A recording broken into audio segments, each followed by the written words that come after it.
Welcome to another episode of the Drug Classroom podcast. In this episode, I spoke with Christopher Moraff, a journalist based in Philadelphia, Pennsylvania. He's written for the Daily Beast, nextcity.org, and the Crime Report. He specifically covered drug prohibition and its effects around the Philadelphia area. Because one of the main topics right now is heroin and opioids and fentanyl, those were some of the main things we talked about. We also discussed why the opioid epidemic is really best viewed as an overdose epidemic. As always, everything TDC does is supported exclusively by donations. So if you want to help out, you can go to patreon.com/The Drug Classroom, and you can find all donation options at thedrugclassroom.com/support. And without further ado, here is Christopher.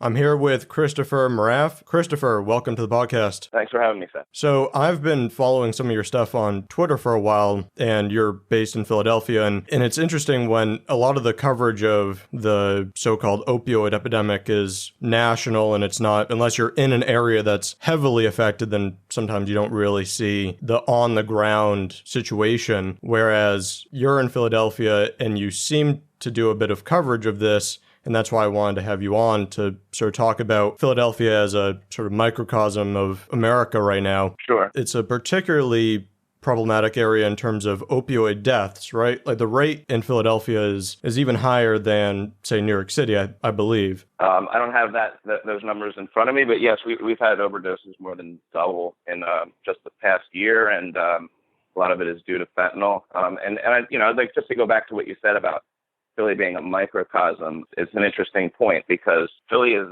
like some of the other East Coast cities, Baltimore, New York. We've been long time on the heroin supply chain, the trade lines from first Southeast Asia, Colombia, more recently Mexico. So in a way, the opioid problem is certainly the heroin problem is not a new thing to Philadelphia or the streets that I particularly cover. What has changed is the influx of synthetics. So some of the market dynamics have changed, and I think that's led to this overdose spike. But it is an interesting place for Philly to be in such, in the spotlight like that, because unlike some of these small counties in rural America that have really been hit by the prescription pill epidemic, we've always had sort of a thriving heroin market here. Well, not always. For the past 30 years, it's been in the same place it is today. And so it's kind of interesting to see how the larger dynamics at play throughout the U.S. have affected an established market rather than one that sort of sprung up in response to the prescription issue. And when did the market in Philadelphia start to be affected by the fentanyl series? I should have had these papers in front of me, but we started seeing a spike in overdoses I guess a couple of years ago, and it's really took off in 2016. I mean, in across the state, there were more than 4,000. The vast majority of those were due to the mixture of fentanyl and heroin. So at some point over the past few years is when fentanyl started sort of infiltrating the established heroin supply lines here. It had an immediate effect on both the purity and the price as well. Price of heroin has gone down from a $10 bag to a $5 bag as the purity has increased. So I think that's an interesting commentary on the effectiveness of supply-side interventions or the war on drugs. We have a stronger, more deadly product at a cheaper price. So I'm trying to sort of get a sense of how that dynamic played out. Sort of everybody's aware now that there's a particularly potent opioid which can cause death at a very low dose and is impacting the heroin market, but how do users respond? Because they're buying from a market which is heavily tainted. I mean, it always has adulterant issues, but the newer issue with fentanyl is particularly concerning. And how do users navigate this market? Because they could be buying something that is likely to kill them. Right. So, yeah, Philadelphia still has open air street markets, unlike New York, which has sort of retreated due to a strong police presence, I think, Bronx and places like that, to phone connections and stuff. Philadelphia is a city, I believe, like Baltimore, that still has a thriving open-air drug market. So, users tend to be clustered in a certain area, a radius, and most of what I've seen is just sort of word-of-mouth type harm reduction. I mean, people know or think they know, tend to know sometimes what is a synthetic, what is safe to use, what is not safe to use. that's not universal. Obviously, people are dying, but most of what I see is like a word of mouth kind of thing, and the reaction has been generally negative to fentanyl, because fentanyl is a very short-acting opioid for this average street addict that has to hustle for every six. Not a very efficient way to go. So to the extent that people know that it's out there, they look for, a bag that's going to hold them, and most of them are mixed heroin and fentanyl. I've been doing testing and finding a little bit more recently in certain areas that are fentanyl without any opioid, any morphine derivatives in it. But for the most part, it's like a word of mouth thing, and I find that people like to have, there has been an effort among some users to seek out bags that they call diesel, where the real dope is, because it has more legs, it'll hold them longer. But then some people are now getting high tolerances and they're getting accustomed to the fentanyl rush. And that's sort of changing both the tolerance of a lot of users out there, which is going to make treatment harder on the other side as they start to come off. I've spoken to users that can no longer really use non-synthetic. They have to use fentanyl because heroin just isn't strong enough anymore. And that's a troubling thing. So it creates even more difficult dependencies and makes everything with treatment even more difficult. I'm sure it varies by region to some degree, but why did fentanyl pop out of seemingly nowhere? It wasn't on the public's radar only a few years ago, and now it's everywhere. How did that happen? I mean, what market forces appear to, whether it's national or in Philadelphia, what market forces actually led to this becoming an issue? Sure. Yeah, I mean, I'm sort of lifting the cover on that a bit. Certainly, we had a large increase in the number of people being prescribed prescription opioids for a number of different reasons. Some of them socioeconomic, some of them pharmaceutical capitalism. And, we can discuss that further on if you'd like. I think that what happened was there was this reaction to that from law enforcement. It started in, Florida with the crackdown on the pill mills there. And if you look sort of at the timeline of that, around 2012, when the DEA began really this operation to sort of stop legitimate prescription diversion, it's timed. You can look at charts. I have one on my Twitter page right now that will show a spike in fentanyl. So you saw market forces adapting to that, because fentanyl has always been, it's an old drug. It's not like something new, a new synthetic. It's been out there. There have been minor spikes over the years. In 2006, we had a spate of overdoses here. But once there was that sort of demand that was being cut off, in my opinion, in an improper way from what were termed pill mills, it left this void in the market. There are other forces at work in terms of supply.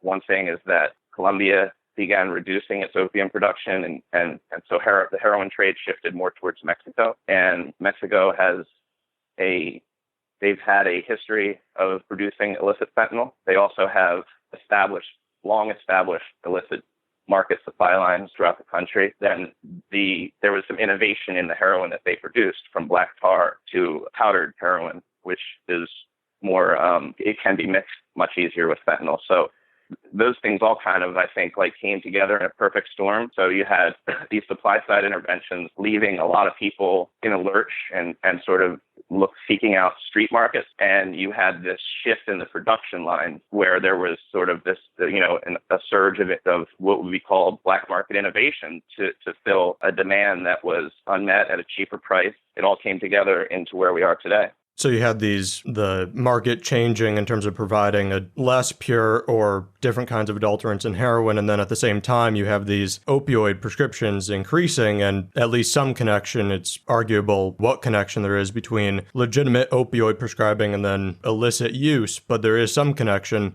even if it's just because of having more opioids in medicine cabinets and then more people diverting them, and then you get people into opioid use. So these things, you're saying, basically came together at the worst time so that people were entering the heroin market when the heroin market is even more dangerous than it would have been 10 or 15 years ago. Right. So, I mean, this is from talking to academics and people that know more about this than me. So I should give lots of people credit that I don't have time to do right now. But from what I understand, as Colombia started making sort of peace deals with FARC and more land became under government control down there, poppy production has just kind of really dropped there. And once Mexico kind of really got into the game in terms of a big player in heroin, which was not something that they did predominantly in the past, it really was a game changer. Between that and, like you said, I mean, no matter what side of the fence you're on, like I try to be a pragmatist, which is, you can't really deny that the crackdown on pill mills led people to more heroin. It's just common sense, or more fentanyl, as the case may be. And counterfeit pills was big in the beginning. But yes, also I would accept that inappropriate prescribing and diversion has certainly created a larger population of users. And, like I said, when you put all that together, it's like sort of a perfect storm for where we are today. And I think that a lot of buyers were sort of experimenting with this over the past few years. And fentanyl is obviously a very powerful drug. It can't be mixed in the way you would mix a cake. I mean, it has to be very carefully prepared. I think a lot of the overdoses that we saw in this initial spike were due to sort of a naivete among the suppliers in what they were getting, what they were putting out. It's kind of like a market upheaval, so to speak, that I think over time, this could play out a number of different ways. But as I've said in other places, killing your customers is not a very good, viable long-term business plan. So I think that as dealers begin to work with fentanyl in a different way, we may see this sort of level out. They're going to learn how to use it properly, how to mix it properly. Users are going to be more careful about what they're using. I think when this initial thing hit, people didn't even know what they were getting. Even people that were in management on the dealer side weren't really aware all the time what was in the package they were getting. So I think that information is important. So part of my work is kind of like talking to people on the street, talking to users, talking to dealers, trying to find out what they know and keeping them informed of some of the dynamics that they may be, that might be invisible to them. Is there any data on, say, in Philly for the purity range in the heroin market? So the likelihood that somebody will have 20% heroin and then 80%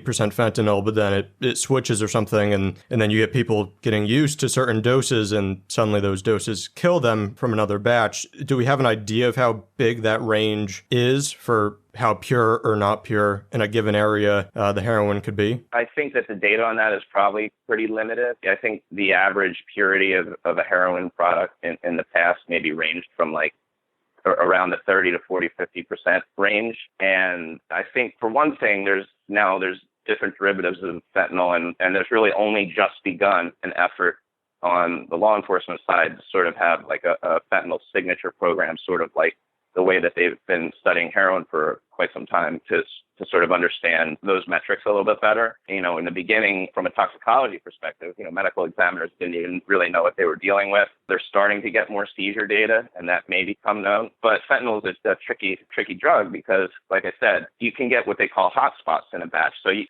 one particular bag with just a little tiny bit more, if it's not mixed properly, could be fatal, where the rest of the bundle isn't. So it has a lot to do with the potency of the drug in terms of the quantity of it. When I do testing, I have very limited parameters. I can only tell if something has opioids in it and fentanyl and about 10 analogs of fentanyl. So it's really not very useful outside of harm reduction. But I imagine that there will be, and that law enforcement especially is working on ways of tracking that better. And is there any kind of drug checking? I mean, you see it in other markets for, say, MDMA. It's become common, although it's a different demographic. Is there anything like that for heroin, for harm reduction measures to test drugs and put out warnings or anything about specific batches that may be problematic? That's a good question. And yes, there is an effort to do so. There was an effort in Canada, and that's trickled down to New York, where I know some harm reductionists that are trying to implement, sort of strip testing, that can at least tell you if what you have has fentanyl, and it's the same strips I use. In a way that all has to do with the need, we can loop that into the need for supervised injection facilities, and why I say that is because you're dealing with a population that is on the move, that is transient, that has to use furtively and quickly. So unlike MDMA, which I think targets, like you said, a different demographic, there aren't very many heroin users that are going to spend the little time that they have to get a shot, and they may be even sick, to sort of do that themselves. Ideally, it's a word of mouth thing. Like I said, when I go out on the street, if I've tested something and I know the stamp and it came back all fentanyl without, heroin in it, I will certainly make it a point to mention that to people that I see that are users. But right now, it's largely a word of mouth thing. I don't think anybody has really figured out how to apply that level of harm reduction at the street user level. Now, if you could, as a marketing tool now, there are certainly suppliers and dealers could apply that. And I know of at least one stamp here in Philadelphia that, as a marketing tool, puts itself out there as being heroin that's unadulterated with fentanyl. And in my testing of those bags, that has played out to be the case. So I believe that somebody in their set is doing some sort of analysis of the product that they're getting before they put it out on the street. And ideally, that's where you would want to have this done. There's been a little bit of success in New York. I know somebody that's managed to get a couple of dealers to test their product before they bagged it up. But once it gets down to the individual user, without supervised injection facilities or places where people can feel safe while they use and have a little bit of leisure time to even take notice of what it is they're using, I don't think that that's going to be a very viable solution. In the case of sellers actually putting out products that may be safer or more reliable because of higher purity, do those also cost more and then are therefore, some people would actually continue to use the worse market if these purer products cost more? Is there a difference? Or because you were talking about the price change for heroin, that it's come down. In those cases, like the example that you brought up, does that heroin cost more? Yeah, as a matter of fact, that particular one is a $10 bag as opposed to the $5 bags that are mostly now pretty much everywhere in Philly. There's a few corners that are still $10. And as far as I know, that's the only one I've found personally that consistently tested negative for fentanyl. Yeah, I mean, that's a good question, because heroin is not a floating commodity where suppliers will shift the price. Even marijuana for a long time there have been different prices for different qualities. That's kind of an established practice in the illicit marijuana market. But for the most part, a bag of heroin is a bag of heroin, and dealers compete on the quality of their product, the potency of it. But yeah, that's an interesting dynamic that has sort of happened with this whole influx of fentanyl is that if you trusted this particular place or that particular place and you were sort of an old-time heroin user and you didn't want to mess with synthetics, you could conceivably pay a little bit more to get something that is reliable. But we're dealing with very tenuous black markets that are subject to shift at any time. I mean, new players come out, new corners pop up, they'll shut down a user spot and that'll divert dealers to other places. So as long as there's that element of an unregulated black market aspect to it, there's never really going to be true market dynamic that can sort of allow consumers, let's say, to apply consumer pressure, demand pressure to the market to get what they want. I mean, that's just not the way black markets work. So that's a long answer to your question. But yes, I think that ironically, the more safe you want to be, the more you'd have to pay. And if you're getting some $5 bag from some new set that just pops up, you don't know what's in there. And I think users think they know generally that, they'll favor a certain brand for a little bit. But like I said, these corners shift, people get arrested, new supplies come in, and a bag that was fine one day could kill you the next. Or even with fentanyl, one bag in a bundle could be the deadly one. So it's a really dangerous drug. It's very easy to make, very potent. There's a lot of analogs. There's a lot of ways it can be manipulated. That makes it a very unique substance that came in to fill this market demand. And $10 is a big difference for a lot of these consumers from, say, $5. So you could have probably a situation where the most vulnerable people are forced to stay at the worst part of the market. They can't afford to potentially find a better source because they don't have the money to work with anyways. I would imagine that might be an issue. Mm-hmm. The most vulnerable people are the ones also being most likely exposed to massive purity changes in fentanyl. Yeah, and actually, it's funny you should bring that up. There's a couple of points I'll make around that. The word on the street, or that I've heard from sources, is that one of the reasons this particular brand that I was speaking of kept their heroin unadulterated was that a lot of their dealers and were users too, and it was also for themselves to sort of keep this product what they wanted it to be. So there's like that aspect of it. The very marginalized user is not really going to have any say over what's in the supply, right? Another interesting dynamic is like this idea of a $5 bag is so new, kind of, that I still talk to users that sort of describe their use patterns in the old way. So like a user will describe using 3 dimes, but they were all nickel bags, but they still kind of quantify it in a way in the old economy of $10 bags, So the question is whether are they actually using more or are they using less? The bags are smaller. They may be instead of using two $10 bags, they may be shooting 4 or $5 bags. So it's not really clear to me yet whether or not it's actually led to a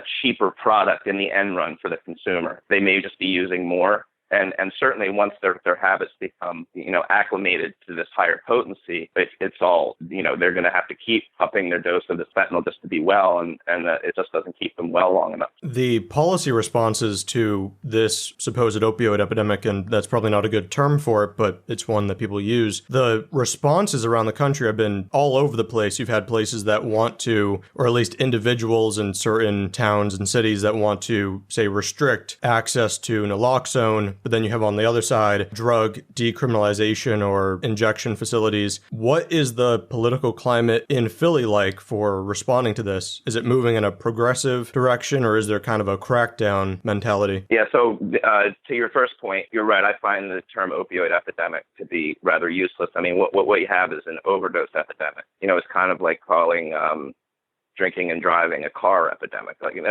People on opioids do not have to die. That is established. It's one of the only dependencies that has proven substitution therapy effectiveness. You can keep people stabilized without dying. So what we are experiencing is an overdose epidemic. And I try to use that term as much as possible. As to the political climate here in Philadelphia, it's actually trending in a very positive direction. We have a district attorney's race coming up in November, and both candidates now have said they would support supervised injection. We have an opioid task force that just put out a review. They met, I guess, at the beginning of the year. They put out their final recommendations, and they've reviewed them. They just put out a report yesterday. They are exploring supervised injection. They're exploring more effective and progressive treatment approaches. And we do have, unfortunately, limited harm reduction at the street level a bit. We have just one very long-established harm reduction group here called Prevention Point Philadelphia that does a great job, but they're overwhelmed. We certainly have a naloxone shortage. Naloxone does make it to the street, but not in the numbers that it should. I've spent some time in New York where there is a very robust harm reduction community. And honestly, I think that we're like a third of the way there at best. But fortunately, politically, things are trending towards really approaching this from a more public health approach.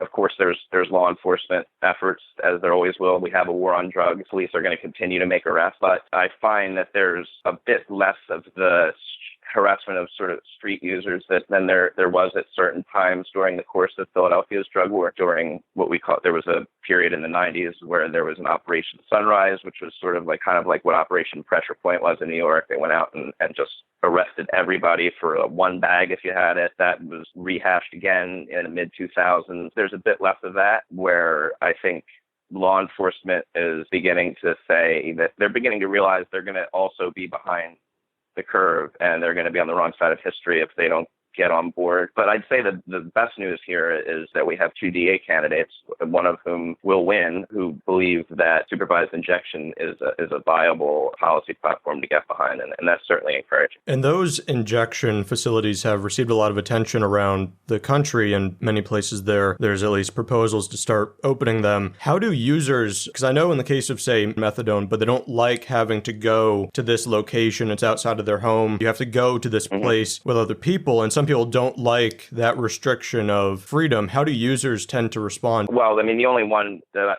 in North America now that's operational, I believe, is in Vancouver, and that's Insight. And I know that they are very well received among users in the city. People line up to gain access. That would depend upon so many things. I mean, Philadelphia is a very residentially segregated city in the sense that people tend to stay in certain areas. So I suppose from speaking to users on the street, it's something that sounds like a good thing. They would use it. Whether or not they would, if they were, not close enough to it, if they would take the time to travel, I think is questionable. I mean, ideally, I think for something like that to work in a city like Philadelphia, where you have a large geography, where many, many different places where people use, you would want to have either some sort of mobile SIFs in addition to like an established permanent SIF, or pop-up SIFs that would allow people to use safely there. Because yeah, you raise a good point. As long as we have a strict prohibitionist approach, right, to the use and sale of narcotics, there is going to be, an impetus for users to get off as quickly as they can. I mean, drug users just don't have the leisure to often, travel long distances to even get treatment, and we also in Philadelphia, use and heroin selling happens in very close proximity. So there's always the potential for police presence at any given time in any given place. So in order for a safe injection to be effective, I think there would definitely have to be buy-in from the police department and buy-in from law enforcement that sort of made it possible for the best circumstances to arise for users to use these facilities and consume at these facilities. I heard some mention, and I'm not sure if it's widespread or even necessarily the truth of it, but there being sort of user set up facilities to help each other in the absence of more formal injection facilities. Do those exist anywhere in Philadelphia among user communities, or is there really not much harm reduction provided in the sense of people have naloxone available in case, and everybody's gathered together, so you're always around people, and that's inherently safer? Do those areas exist? Right. So, well, not in a formal sense. I know that there was a paper recently put out by a researcher named Alex Kral and his associate.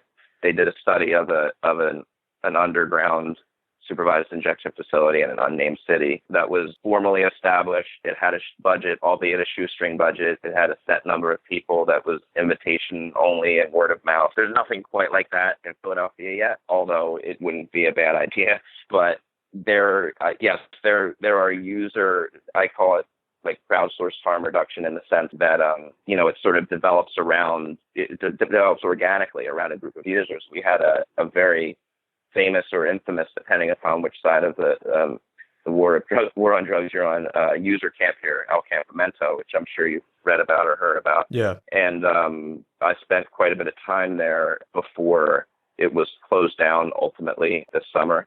And there had absolutely developed a sort of what I like to describe to people as like what a field hospital in a war is to a hospital.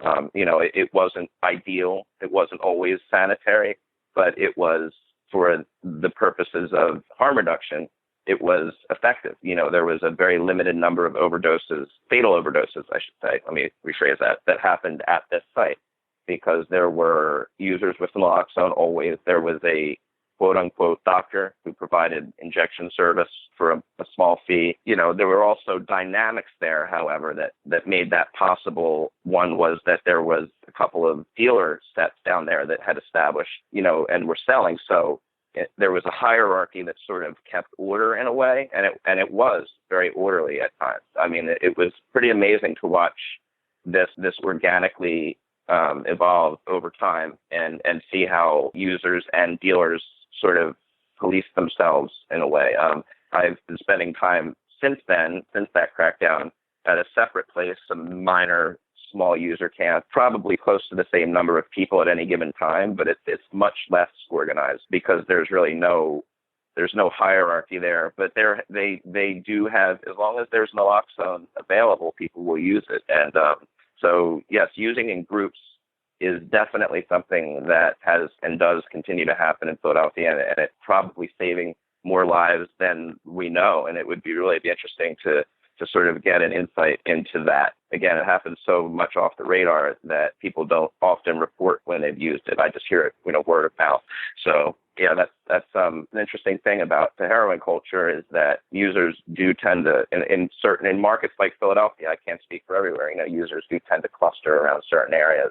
And with the introduction of Narcan, that's really been a game changer. So, that was something that was unavailable just a few short years ago to people on the street. And it's really, really changed things quite a bit in the sense that people are taking care of each other when they overdose, where, and that would have been a fatality at some point. And the fact that people with an addiction care about naloxone, they would utilize these facilities if they were available for harm reduction purposes and even providing harm reduction to other people around them, it sort of perfectly goes against this idea that people who are addicted to drugs are just on a straight course towards death. And in reality, if you give them a way to use in a safer manner and not risk their life, suddenly they're no longer dying. And I think, that's why it's important to, as you noted, focus on being an overdose issue, not an opioid issue, because you could go your entire life using these drugs or even being addicted to, say, heroin, but you don't have to die. Mm-hmm. And even when somebody is addicted, they still, you have option A and option B, and one is safer than the other, and they are equally accessible, then they go for the one that's safer. And that becomes possible in a regulated market, and is exceedingly difficult to provide that kind of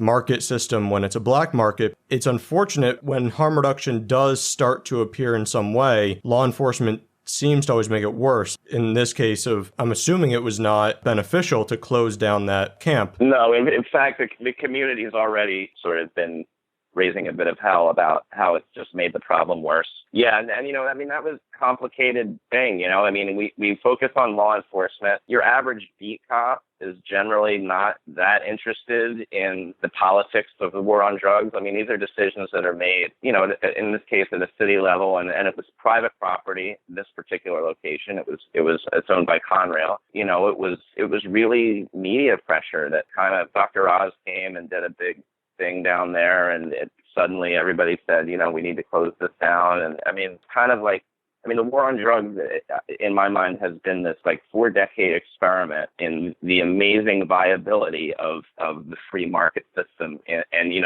we've used humans as sort of the guinea pigs in that experiment. And like you said, people will, like any guinea pig in any experiment, will react to certain pressure points and certain challenges or obstacles placed in their way. You mentioned Narcan and it going against sort of the idea that drug users are a certain type of person. You can make a drug user that type of person. You can do that by, for instance, when I mentioned some of these operations to sort of crack down really hard in the town, the net effect of that was it made it more dangerous for drug users for a number of reasons, one of which was a lot of people no longer felt safe going to the drug spot, the cop, so they would wait near the train station and rob somebody that had just gone to cop themselves, right? So that is an example of, that did not happen organically. That is not something that this person would prefer to do. It was a reaction to a certain policy platform, and yes, with the introduction of Narcan, wow, people are saving each other. If we withheld that and decided that we were not going to let any Narcan on the street anymore for whatever reason, it would go back to the days of somebody falls out and you got a couple people rifling through their pockets. Drug users are not innately amoral. In fact, some of the brightest and most human people I've ever met and spoken to have been here on the streets of Kensington addicted to heroin. But you can make them that way. And the war on drugs has done a lot to produce that image of what we think of as the depraved drug use. Do you understand what I'm saying? Yeah, if you're forcing people into crime or you're giving them a criminal record and you're taking them away from whatever stability they have found in their lives by putting them in jail or taking them away from their family, and not to mention these drugs are riskier acutely, but then maintaining a habit for any substance in an illicit market just tends to create a lifestyle that is more problematic than the drug itself. And the seeking money and then seeking the drugs and spending hours a day in that process is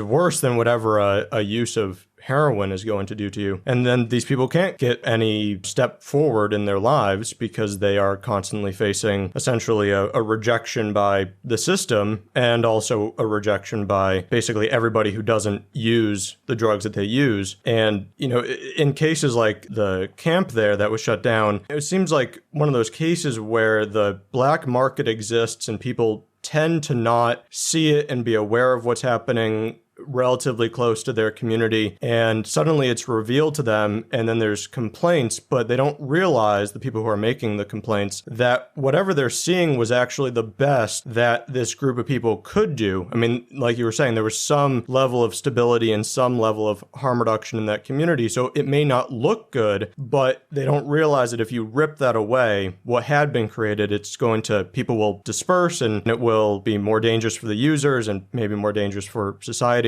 So there's never this second thinking about, don't go with your first judgment of a person or the place that they're at, because then you have these overreactions where, it has to go, even though people are, making it clear that this place serves a benefit. If there's going to be a black market, you would rather this kind of place exist. Right. Yeah. And it's hard to get that point across sometimes to sort of dedicated drug warriors that, for instance, there's a real initiative now among federal law enforcement to target the dark web. And I was having a conversation with a federal law enforcement officer the other day about it. He was talking about the complexity around it and how it's really been kind of a tough thing for them to come up to speed on. And, I said, well, would you rather, if your kid was buying ecstasy, would you rather them buy it from the guy online that's got 1,000 positive reviews and his stuff has been tested and known to be pure, or somebody sitting next to him at the bar one day that he doesn't know from Adam, right? It's hard to get that point across that you just made to people that see drug use or drug abuse in and of itself a moral problem, so to speak. So, when that's why I don't like to use the term opioid epidemic, because I don't personally have a problem with somebody using opioids. It's not a moral issue to me. I have a problem with them dying needlessly from them. So, you make a very good point. People have adapted the best way that they know how. And it's really difficult when you're constantly on the run. Things have improved, though, and harm reduction has gone a long way towards that. And that's why this is like sort of a progressive trend in a positive direction. I mean, 20 years ago, people were using their syringes until the numbers wore off of them, right?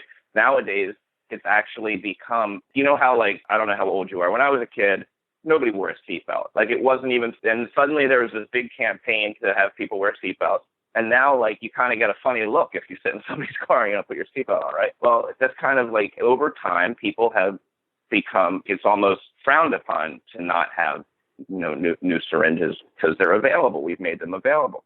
They use puddle water to shoot up. Nobody really wants to do that. If you give them the tools or you don't make it hard for them to provide self-care to themselves, people will survive and thrive. I mean, particularly with the opioids, as pernicious as they may be, people will show up to work and function as opioid addicts, and many of them do for a long time. And that doesn't mean that whatever spiritual or psychological impact it's having on an individual won't make them pursue some sort of treatment at some point. But it does not have to be a deadly endeavor, let's say, or even one that deprives one of nutrition or the simple qualities of life that we all enjoy. I mean, that is an artificial aspect of addiction that I believe has been imposed through this long process of prohibition. There's a tendency to put so much power into the drug. You hear people talk about, say, opioids or in some places methamphetamine, and it's sort of attaching so much strength to this inanimate object, saying, the drugs are invading our community and we have to fight back. And if you view it in that way and view drugs merely existing as an inherent problem, and a lot of people surprisingly do, even though drugs have been around for millennia, somehow people have not gotten the message that they're not inherently these negative things. They could be beneficial or neutral. It's not always negative. But if you take that approach and we don't want these things in our community, we have to get rid of them at any cost, then you're not going to provide necessarily harm reduction for users because you don't have much sympathy for them. They're engaging in the forbidden kind of activity. And on the side for sellers, could be even worse. I mean, a lot of people don't have as much sympathy for people selling drugs, but then you see what the sentences can be for that compared to just possessing drugs. Yet these people may have still only committed a drug offense, and there's very little sympathy for all the people involved because you're just morally branded as a negative, deviant person. by even being involved in drugs. So all the sympathy from the community goes out the window. And I can only imagine how that feels if you're somebody who does have an addiction and it has had a negative impact on their life. And then you're also viewed as being morally corrupt. Give me a break. I mean, this is not, a society I even want to really be a part of at this point, because look at how they're treating me. Or it just leads to hopelessness, and that's not going to help anything. Well, and look, and imagine what it must have been like for people that for a number of years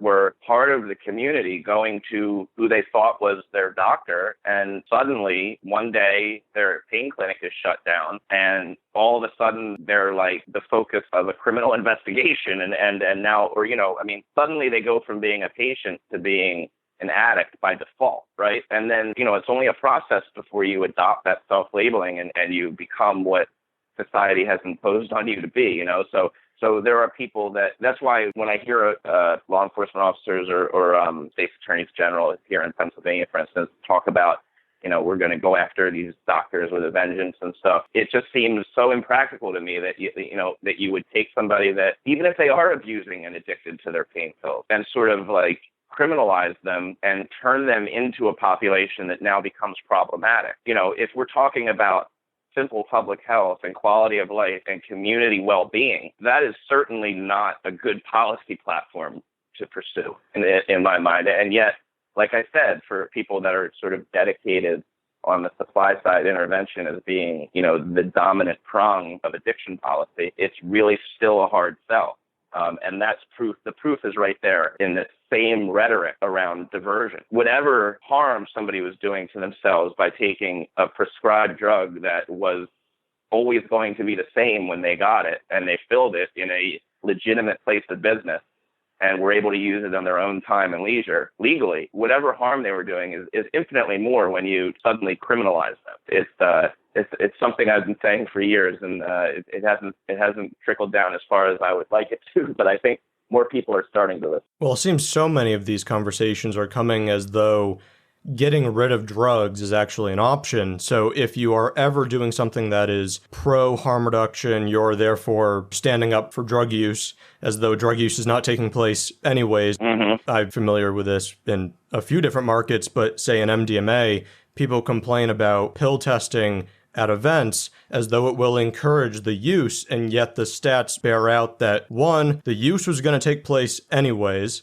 if the testing was not there. If we implement the testing, when we tell people that this is something you really don't want to take, they often, in the vast majority of cases, don't take the drug. And that means they just lost their money and maybe lost their evening because that was going to be their time. We're talking about drug users, and yet they're making rational choices about their health when given the ability to do so. And that seems almost impossible for a lot of people in society to imagine, the idea that these are not just sort of zombies driven by their addiction, and their addiction is controlling everything they do, but rather that, no, they actually do care about, in many cases, their physical well-being. They would prefer to have a family and would prefer to have a home and would prefer to have a job, and yet they're sort of branded as such, and that's taken away as even an option because there's going to be no support to get them out. But it seems like this core thing of not being able to accept that drugs are here and we have to create policies based around that fact. I swear a large portion of politicians and maybe law enforcement and general society are in some sort of other dimension in the way that they think about this, as though we're only a matter of pieces of legislation away from getting rid of the drug problem. And it'll never happen. I mean, even if you have a policy like the Philippines is not void of drugs under this system, and we would never feel that bad about drug users as to do that to them, hopefully, here. So you're not even going to go down that path, and it's not going to work anyways. But people just can't get themselves to accept, no matter what the facts tell them, they can't get themselves to accept, hey, maybe people can use a drug.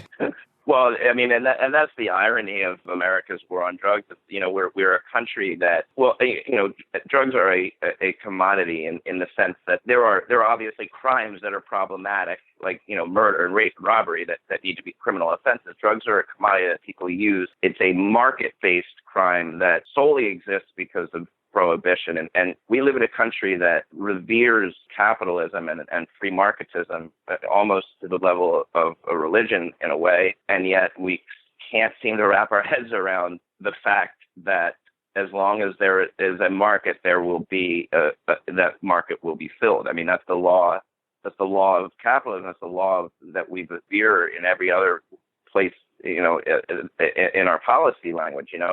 And you're right. And fentanyl is a great example of that. I mean, you know, fentanyl was an innovation. It was a market innovation. It was entrepreneurial. And it was obviously, if left in the hands of amateurs in a black market setting, of course, it's going to be what we've seen. You know, the overdose epidemic is a direct result of a market-based innovation in a simple response to a cost-benefit analysis, really, you know, and that's economics. And that's the fact that in America, we still, after all this time, think that there's a way that we're going to stop that. Yeah, I mean, I want to say that the DEA or federal law enforcement, you know, like what is your long game on this, you know? I mean, maybe it's just like sort of an endless war that they think, you know, we're just going to keep fighting it and then they'll keep coming back, and kind of maybe there's just an acceptance that it's going to have to be ongoing. But to think that there's anything you could do to absolutely eradicate drug use. I mean, you take something like cigarettes, you know, which were people smoked indoor. When I was growing up, it was completely common to just, like, you know, light up in somebody's house. I mean, people would come to visit my parents. You know, nobody would do that today. And cigarettes are still legal. It's like if you apply certain educational measures, and there's this. So you talked about the enabling myth of like harm reduction. There's also this sort of myth that under any system other than prohibition, more people will just use, right? And that has not been proven out in any way, shape, or form that without prohibition we would have just a society of crackheads. And cigarettes are a great example of that. I mean, people smoke less than they did through nothing other than regulatory measures and educational measures. People will respond to that in a way that will, you know, over time be effective. You're not just going to have suddenly this rush to become a heroin user if suddenly you make heroin decriminalized. I think that's the mythology that's been created to perpetrate continuing this type of blunt force effort to eradicate it. And much more important than the laws surrounding a drug in terms of controlling or affecting the rate of use, it seems to be, at least to me, that it's more likely that the biggest factor is what your community thinks about a drug. And in the case of, say, you know, cannabis, it actually still is treated to this day in some areas as a legitimate Schedule I substance. And you really can, in many places, it's sort of just people look the other way, even if it's not legal. But in other places, it actually is punitive. But it's not stopping use because everybody knows that their friends are using, they have family members that do, people in the society use. And so if the drug has a positive reputation, then people will navigate towards it regardless of laws. But on the flip side, if you were to find a substance that we really as a society did not want people to use because it was so dangerous, you know, it was the safety ratio of what dose is effective versus what dose will kill you. And most drugs are 5, 6, 7. So you have a lot of room to play, but hey, there's this new substance it's only 10% more of the dose and that's what will kill you. Well, we really don't want people going for that. And if you have proper education and tell people why they would want to avoid, I find it hard to believe they wouldn't be convinced to avoid such a drug. Even now, even when the harms are not as great as people claim, say for methamphetamine or for heroin, the social stigma is really what's driving the lack of use. I mean,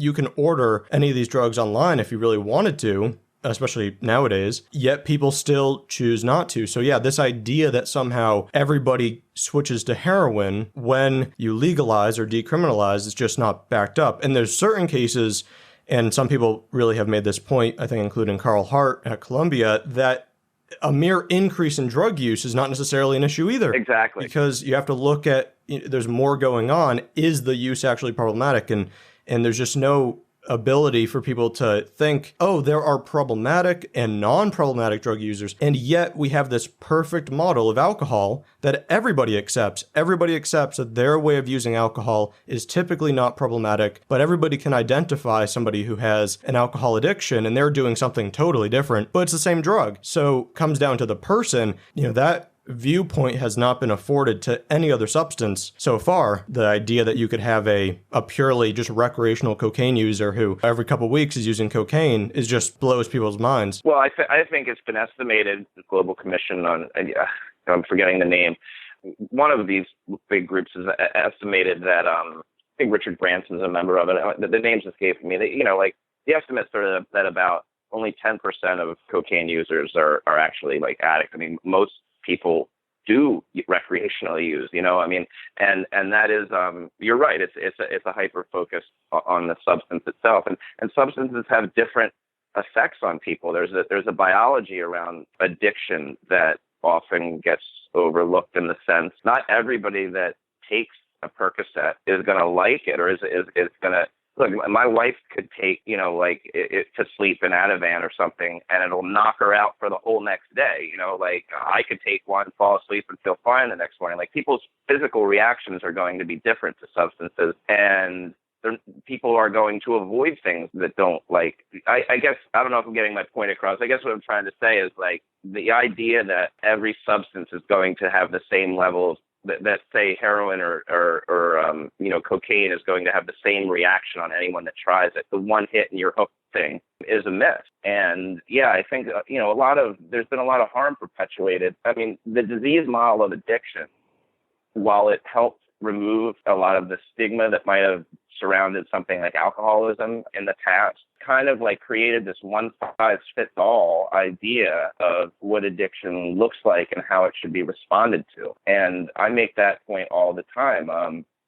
There's a lot of people that abuse substances that are not addicts. Even alcohol. There are problem drinkers. There are people that drink and do stupid things when they drink and probably shouldn't drink to excess, but they are not alcoholics, right? But we've sort of labeled anything problematic that arises from the use of a substance as a sign of a disease. And once you have a disease, now a person has become labeled as somebody that needs to be cared for in a certain way. Like, you need AA meetings, you need this. And it's kind of like created this idea that there's only like non-use and addiction, right? Or like what you said about alcohol, there's various ways that people use alcohol, and along the spectrum from like complete abstinence to full-blown alcoholism, there's a lot of in-betweens. And there are some people that can manage their use, even when it becomes problematic. And I think we're starting to see a little bit more dialogue around that, with some of the addiction doctors. Mark Willenbring comes to mind. Some of the real innovative addiction people in addiction medicine that are starting to look at the genetics and the neurobiology of use. Carl Hart, people like that have demonstrated that sort of one-size-fits-all idea about use and addiction is simplistic and flawed. We look at treatment like it's like this monolithic. It's like, is more money for treatment good? Well, my answer to that would be it depends on what the treatment is, right? The addiction field has, and there's big money now, especially, private equity is getting into the addiction business at a large clip. I mean, there's a lot of money flowing into it. I mean, it's a big industry and it serves itself well. And it's also been very largely unregulated for a long time in terms of how they market themselves to consumers, treatment facilities, and the quality of care that you're going to get. And we've sort of sold this model of addiction treatment of, I like to use the phrase from NA and AA meetings, where mostly in NA, I think they say, keep coming back, it works if you work it, right? I mean, if this was a disease, if you went to a cancer doctor that told you that, that's not, you're giving people two different messages. One, that you have a disease, and the other that you have to work it. Like, you have to, if the failure is on you if you don't get it, kind of thing, right? That tells me that that there's something wrong with the treatment model, and Yeah, I mean, that sort of mentality around that one size fits all. I mean, you see it, the idea that an alcoholic will also have a problem with marijuana, or like that sort of like universal addiction. Like, you're an addict, you can't touch anything, or you'll be on a 10-day run. That has served, I think, the addiction treatment market probably very well. But fortunately, at least where it comes to opioids, there's been more education around the inefficacy of that kind of model particularly for opioid addiction, which does have some chemical components to it where medication-assisted treatment comes into play. And, that there were generations of heroin addicts that were sent for detox and then put right out on the street and without proper therapeutic intervention, so that is a big part of it. The way we view addiction in society has been largely informed by a model developed by middle-aged white male alcoholics in the 30s, and it hasn't really changed a lot. And that's certainly part of the process, because people will ultimately seek help if the right help is there. And some won't. If there were people prior to the Harrison Act that received morphine from their doctors and probably stayed on it their whole lives, but we've made it, more harmful, and we created a system that made it more difficult for certain marginalized populations to access quality treatment. You brought up a good point where you talked about users will sort of seek out things that are safer, and that is based on, socioeconomic dynamics as well. I mean, if you look at some of the drug forums online where you can tell there's more educated users of a different sort of socioeconomic class, they're able to share information about like what fentanyl strains they've used. I mean, there's a whole population of drug users that are sort of under the radar, that are these sort of like,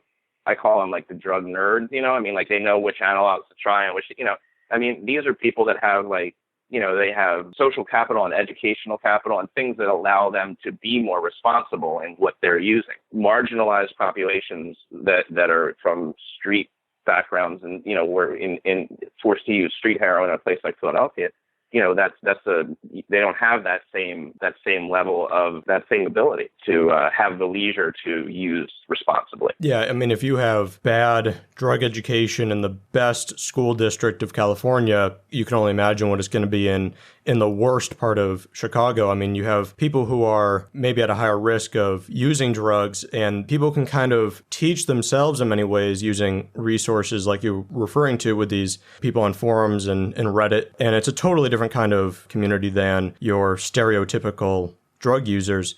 But the benefit is that if you have information, then you know the dose and you know how, don't mix it with X, Y, and Z, and suddenly you're way less likely to die. And that's the kind of stuff that should be part of a curriculum for people to receive in high school or before. And we're totally avoiding that because of this concern, just like with sex ed in many places, that because it's a moral issue for so many people, you can't, once it's a moral issue, it doesn't matter that there's practical benefits to the education. People feel it's fundamentally wrong to, in their eyes, facilitate teenage sex or facilitate teenage drug use, even if it comes with all these benefits. And it also doesn't necessarily raise use because we have all of this evidence from either different school districts or different countries. And for the most part, whether it's drugs or especially the data for sex ed, is that going in a more liberal direction does not increase the rate at which people are engaging in the activity. It just reduces the harm. And that's the only effect. But I mean, people cannot bring themselves to, they're so opposed to drugs. They can't do anything that would be sort of harm reduction based. It just feels so wrong to them. It's against their character to be sympathetic with the drug users. It's beneath them or something. And that creates a lot of problems. And I think it's a really widespread position. And then you have people who go even further. I'm sure you've probably encountered these people at some point who are the especially anti-drug people who are even opposed to naloxone, or even they sort of suggest drug users are entirely worthless. And that's a fair number of people in different communities. And I don't even know how you would go about trying to shift these societal perspectives. I don't know if you have any thoughts, but they seem so ingrained. We've had decades now where drug users are a menace in the society, and getting that to shift at all seems quite difficult. Well, I mean, a couple points on that. I mean, one way to start would be like, let's stop forcing them to be a menace to society. Like, let's get them into supervised injection facilities and off of the playgrounds, and like, so there's that aspect of it. But I would say that more people, I think, because of this sort of overdose epidemic that we've been experiencing, and certainly with the rise in opioid use due to prescriptions, I think more people know somebody that had a problem with drugs or alcohol, or, part of ending the stigma is sort of like acknowledging that you had a family member or, that had the problem. I mean, it's kind of like, in a way, we've seen it happen around gay rights, where like people have started to, I think people in places of America where it was less likely to see this in the past started coming out and saying like, oh yeah, my brother or my daughter is homosexual, and like, I think that part of the first step is to sort of come out of the shadows. We need to start talking about this as it affects all different strata of society. There is no stereotypical user. And, I think that there are more people that have encountered that close to them, maybe, than there may have been prior to the sort of influx of some of the prescription pills that legitimately, people that probably didn't need them got hooked on it. So, yeah, I mean, there will always be a minority of radicals that will not be happy with any policy, but that's society's role, is to sort of dilute that with proper policy approaches that sort of help us as a whole. And so I think that tides are shifting a bit, and I think that's a good thing.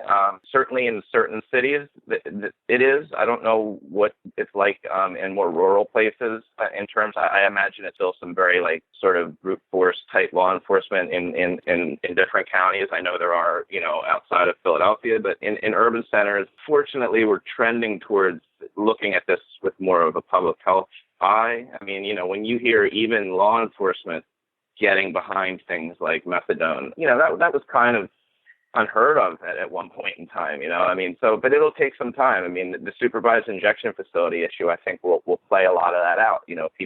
I think we're going to see this become more of a trend across the U.S. in urban areas. And I think you're going to see some of that community backlash of like that not in my backyard type stuff. And I think the message that I would have for that segment of the population is that it's already in your backyard. So let's contain it and make it less problematic. There's this, what I was saying before is just this fantasy land of if you don't engage with the problem, then somehow the problem goes away until your teenage son is found using cannabis or something and your entire world falls apart because we were strict and then somehow it still got in. And guess what? It doesn't work like that. You can't get rid of these drugs from the society, and they're going to affect people you don't necessarily anticipate them affecting, and they're going to be, and this is one thing that's gotten a lot of attention in this so-called epidemic, is that the demographics in some places have shifted so that there's a greater impact on demographics that are viewed differently by society, or you just have income status and where these people live, and having drugs affecting them suddenly gets people sort of thinking about it more. Just as, if you're in the inner city, you can't escape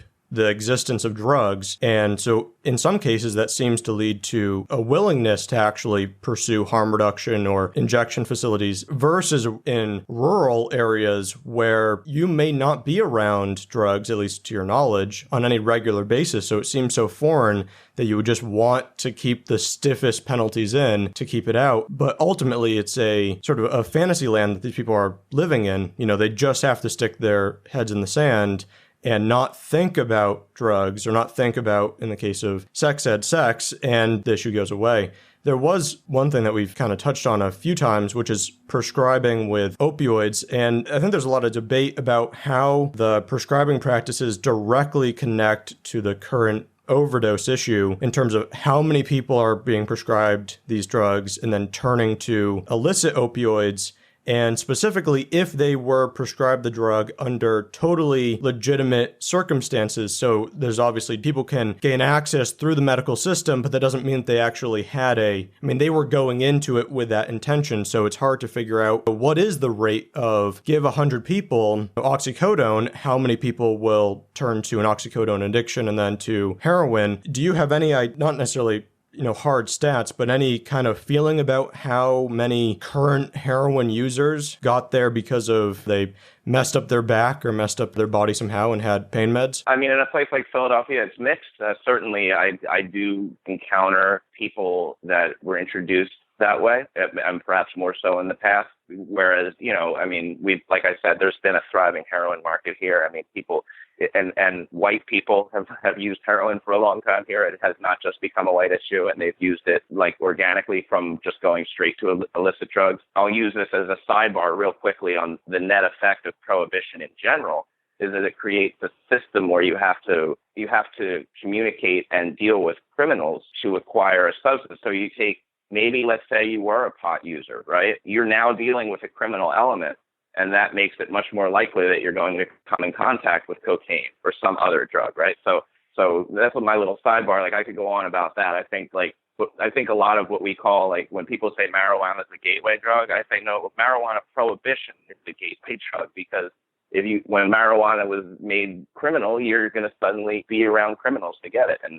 criminalizing something puts you among an element of people that are not necessarily operating in, legitimate ways and caring about your well-being. So back to your question, yes, I mean, there is definitely, it would be foolish to ignore like a connection between this sort of formulation of OxyContin and whatever economic forces that led more people into treatment for different disabilities. I mean, I think it's complex. I think certain places that were economically depressed, I think there was probably I think there's more forces driving people to seek treatment for things that will allow them to acquire disability payments. There a lot of the economy, in certain sectors of certain places in America, there's a lot of ramifications on the way people are going to behave. So, I'm trying to get to your point about how many, I know that chronic pain patients, where a lot of the focus has been when we talk about the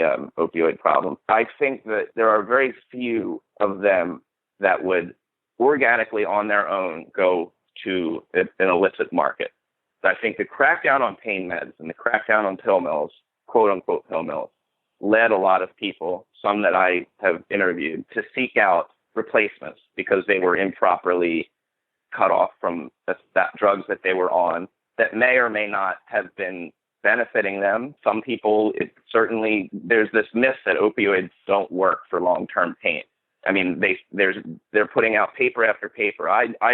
You got to go out there and talk to people. There are people that cannot function because of certain illnesses without their opioids. They can work for a chronic pain patient. But the problem, I think, where we saw a lot of diversion, according to sources I've spoken to in the medical field, was more on the acute care side and diversion from like people just getting too many on for acute care issues like post-op and dental and things like that. And there just being a lot of pills out there. I don't think the chronic pain patient is your standard model of somebody that's just going to become an addict until you put them in a position where they need to be. Now, some of them certainly abuse their drugs, but again, it comes back to like the harm reduction thing. I mean, is that the proper approach to somebody that's abusing a legitimate substance, to suddenly cut them off and leave them with no other option than to go and abuse adulterated substance of unknown origin? So, like I said before, my problem is not necessarily with opioid use, it's with death from it. How do you approach big pharma?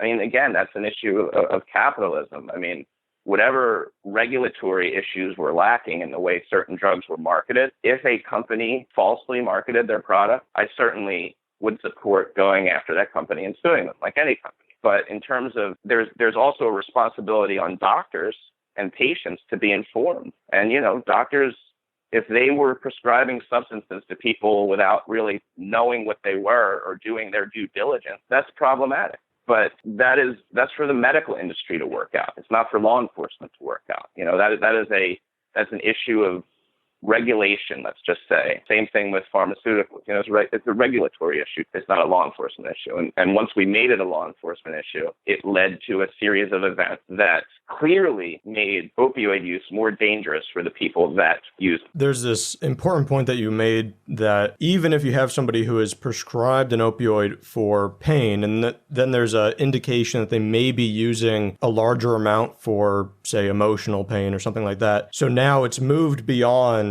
sort of the normal medical boundaries, and that's viewed as wrong, and this person has to be cut off. But when you start to actually figure out how much harm this person is encountering, it's not necessarily dangerous for the person to be using partly to treat sort of psychological things versus just treating their pain. And there's sort of this desire to scrutinize everybody who is receiving pain meds.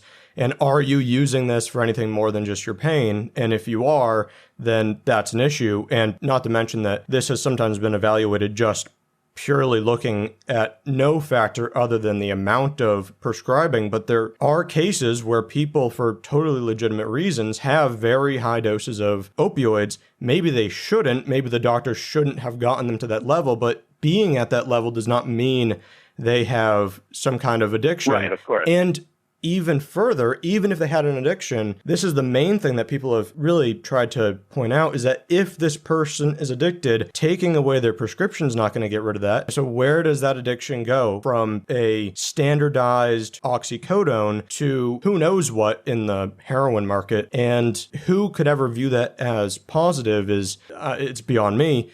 But people also, even some doctors, I think, have expressed concerns in this area, perhaps legitimate ones, where they don't want to be feeding an addiction. So it does become a complicated thing if they feel like their continued prescribing is just not for pain, but is for really that they're using it in a different way. I can see why a doctor would not want to do that, but it's a matter of taking that second step and thinking about, well, what's the end effect of this, and it's probably negative. Well, right, and that's a relatively unexplored region of opioid use that I think it's not completely unexplored, but opioids do have an antidepressant effect. I mean, there are people that will be medicating themselves for a variety of reasons, both physical and emotional. And again, it comes back to sort of moralizing somebody else's quality of life. Now, I trend libertarian, so I mean, if you want to make an argument that like the taxpayers shouldn't be paying for this treatment or that treatment, I mean, like there are ways to sort of, I believe that people need to be responsible for themselves to a certain extent. I mean, if they have the means to do so. And if it was like an issue of like, okay, well, there's all these people that are getting treatments that are unnecessary and like we're paying for them. Well, let's find a way to deal with that. But just to moralize somebody's quality of life when it doesn't affect you, and think like, so what? I would say, so what if they were taking an extra one every night for their emotional pain, right? Like, is that the worst thing in the world? And if it replaced a couple drinks of alcohol, it could be good. Sounds radical, right? But it's like, it's not. I don't have an invested stake in keeping somebody from taking an extra pill every night if it's making them feel comfortable. I mean, if they have a responsibility to and with their doctor. And that's where we really disrupted the doctor-patient relationship, I think, with a lot of this strong regulatory approach to like pain management. People used to have family physicians that they knew and that knew them and they trusted. Suddenly, we started diverting people into these like specialized pain clinics where doctors were just sort of seeing them once a month and writing them their scripts. Somebody, they probably had lots of patients. You don't have a really good relationship with them. You haven't built trust. And like, what patient is going to go into that doctor knowing what's at stake and say to them, hey, so I'm taking a little bit more because of this, or, created a system of distrust. And we broke down that sort of revered relationship and special relationship between a physician and their patient that was individualized and that you could have a conscientious discussion with your doctor about something that you were doing or something that concerned you, and they would treat you with compassion and sort of help you without harming you kind of thing. But we sort of regulated pain into like this specialized segment of the market. And people didn't have that relationship anymore. So, yeah, I mean, I support doctor education. I think doctors should be educated about this stuff. If there was a doctor out there that was prescribing oxycodone under the belief that it was not potentially dependency creating, like they should be probably not be a doctor. I mean, I learned that Percocet were addictive, like when I was a teenager. I mean, like that's just common knowledge. Like this idea that somehow big pharma sold this bill of like goods onto these supposedly like well-educated doctors, and all these doctors were just like, I had no idea that could be, you could get a dependency from that. There is certainly malpractice out there. I mean, that's a complicated issue too. It's one of the things that frustrates me in talking to people about this is the constant confusion between dependence and addiction. And it's a very important distinction. And I think probably the majority of the media that I see gets it wrong. I mean, this is the basis for people will say SSRIs are addictive because they have withdrawal, but that's not what an addiction is. So we're kind of messing up these terms as well. Then we use terms like dependence potential, but that could be referring to either the ability to produce tolerance and withdrawal, or you could actually develop a psychological dependence on it, meaning it has some non-medical recreational quality to it. And so it's just these annoying terms. But one thing I wanted to respond to was bring up the idea with, there are a lot of people, and the example I've used before, because I heard her say it on some program, was Ann Coulter, who was saying that she would be sort of fine with drug decriminalization or legalization if she didn't have to pay for what went wrong with the drug users. And the thing that seems so silly in that conversation is, although there are medical costs that would be associated with drug use, if we're really focused on, what is the cost to society, it's not drugs. Oh, it would be infinitesimal compared to like what the war on drugs has cost us, right? I mean, if you think about it. But on top of that, the greatest cost to a medical system are chronic diseases like heart disease and neurodegeneration and cancer. And these things are arising often from lifestyle. And this is this would be like saying treating all lifestyles that can lead to any societal negative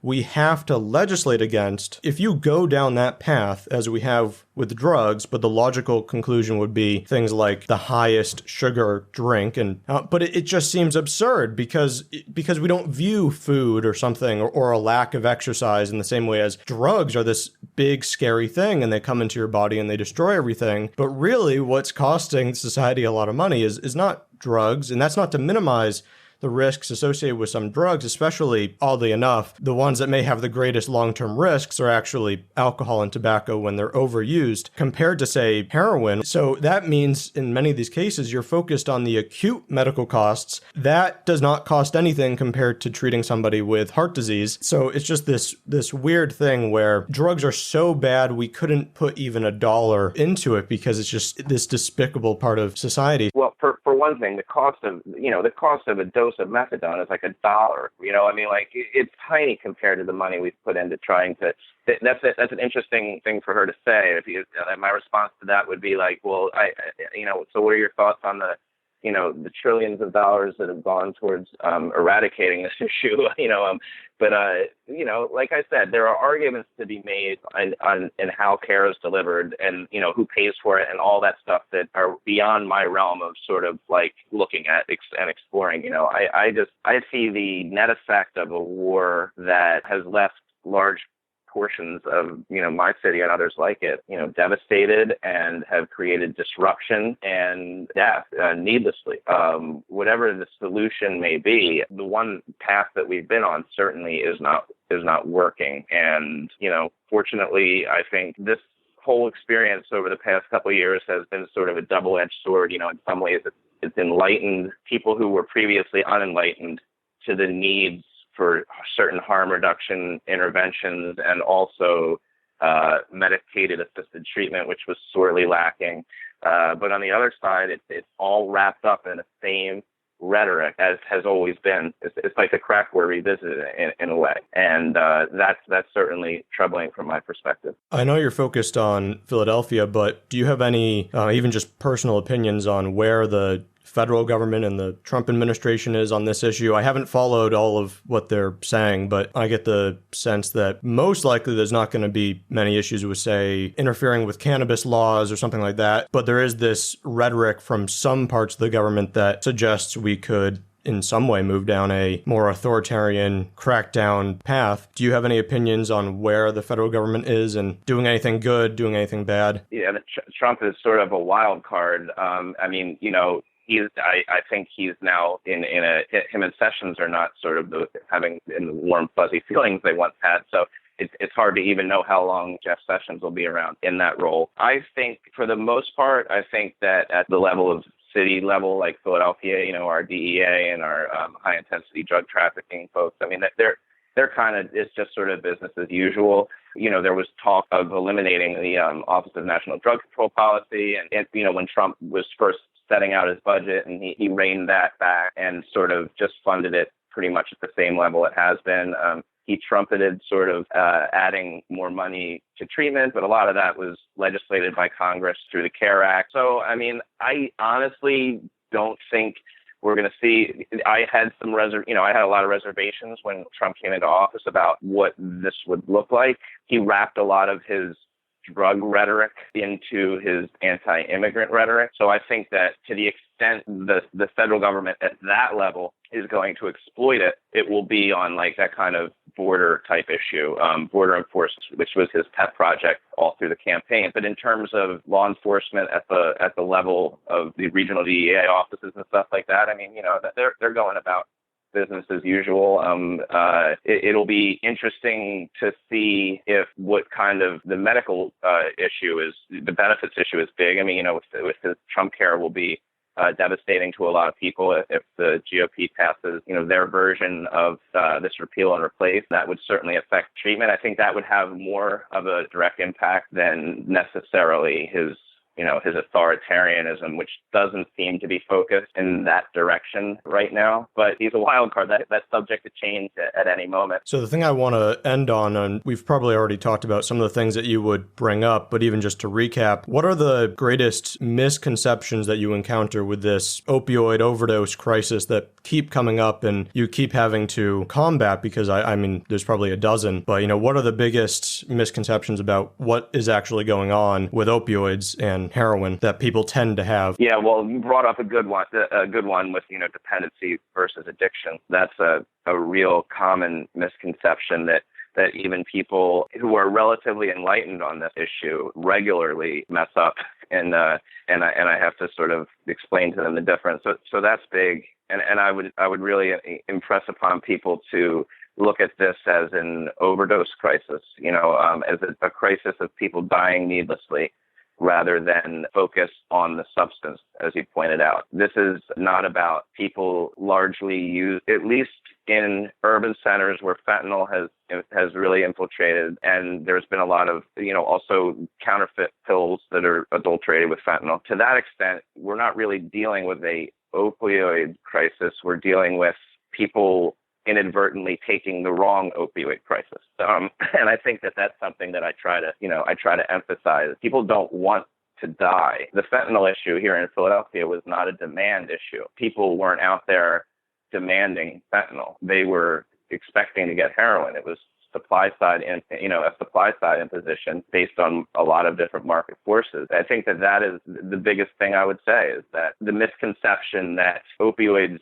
particularly, since that's what we're focusing on here, are inherently deadly. They do not have to be. And if we give people the tools to use them appropriately, we can bring our opioid deaths down dramatically. Now, if you're the type of person that finds drug use immoral in and of itself, then you're probably against things like methadone. And I'm not going to change your mind, and I'm not going to try to, but I'm going to work hard to marginalize you, I guess, from the conversation, because you're making people in my community less safe in the long run, and these are people that I see every day. So where can people find your journalism work and your social media? Well, I'm on Twitter quite regularly at Moraff, and I write for the Daily Beast, the Crime Report, and nextcity.org. This is a great chat. We covered a lot more than I anticipated we would, but yeah, it was great having you on, and thanks for accepting the invitation. Cool. Yeah. Thanks for having me, Seth.